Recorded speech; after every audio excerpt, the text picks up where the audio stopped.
Hello friends, હું ભારતી ઠક્કર માહેશ્વરી આપ સૌનું મારી યુટ્યુબ ચેનલ માવડીની શાયરી અને સુવિચારમાં હાર્દિક સ્વાગત કરું છું. નાના મોટા સૌને મારા જય શ્રી કૃષ્ણ, જય જિનેન્દ્ર, જય માતાજી, રાધે રાધે. આપ સૌએ રજૂ કરેલી માની મમતા કાવ્યનું રસપાન કર્યું હશે, અને જો ન સાંભળ્યું હોય તો ઉપર આપેલી લિંક પર ક્લિક કરી જરૂરથી સાંભળજો. માતાની પછી એક એવી જ વ્યક્તિ છે જે આપણને ખૂબ જ ધ્યાન આપે છે, વાલ કરે છે, પ્રેમ કરે છે, સાથ અને સહકાર આપે છે. એ છે આપણો પિયુ. પિયુ એ જીવનસાથી.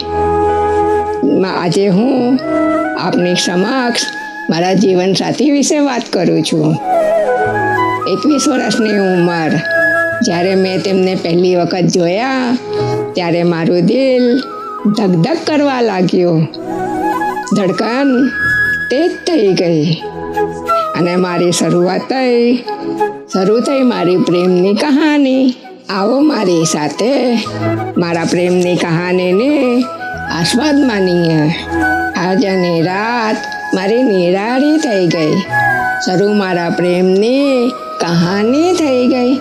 મળ્યા હતા જ્યાં નયનથી નયન, દિલને તે દિવસથી બીમારી થઈ ગઈ. આજની રાત મારી નિરાળી થઈ ગઈ. શોધું છું કારણ બસ મળવાનું તુજને. પૂછ્યું હું સૌને તારું સરનામું સૌને. આંખોમાં તારી છબી જાણે સ્થિર થઈ ગઈ. આજની રાત મારી નિરાળી થઈ ગઈ. દેખાયા છો તમે મુજને રસ્તાની વચ્ચે. ખાતરી આપી તમે કબૂલ્યા છો મુજને.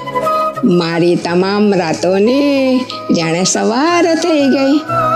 આજની રાત મારી નિરાળી થઈ ગઈ. મિત્રો, આ છે મારી પ્રેમ કહાની. જીવનસાથી સાથે લગ્ન કર્યા બાદ એમણે શું કહ્યું મને ખબર છે. એમણે કહ્યું, ચાહા હૈ તુજકો, ચાહેંગે હમ ઉમ્ર ભર, यूं ही સદા મિલકર રહેંગે. તો આપ સૌને પણ આપના પહેલા પ્યારની શાયરી યાદ આવી હોય તો મને કમેન્ટ્સમાં જરૂર લખીને મોકલજો. હું આપ સૌને શેર કરીશ. આપ મને લાઈક, શેર, સબસ્ક્રાઈબ અને કમેન્ટ્સ બી કરજો. તો આપ સૌને મારા જય શ્રી કૃષ્ણ.